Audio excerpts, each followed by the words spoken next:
minsan yan na bato-batuin ng mga plastic, gulo ng tao, kung tao lang mo naman, palagay namin masasaktan mo ang tao bago niya mabasag yung salamin.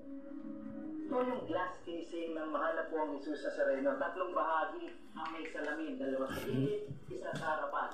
At ito ay may isa ano kaya yun? Ang tulog naman yun. Dito ang yung bahagi ng cross ng Nazareno kung saan maaari itong makawakan ng mga devoto kung nangyayari.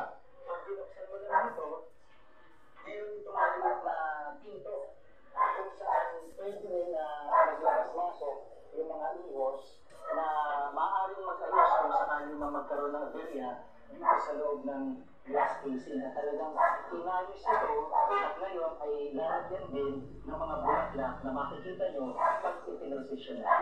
Ang naisip ko yung disenyo sa iyo kasi para bumagay sa kanyang disenyo sa urna is Ecuadorian Moses po.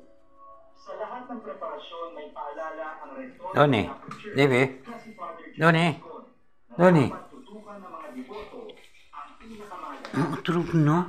palataya. Para lalong umigting ang debosyon, sacrifice, kotang-kota ang devoto. Tulog na, baby. Tulog na. Tulog na.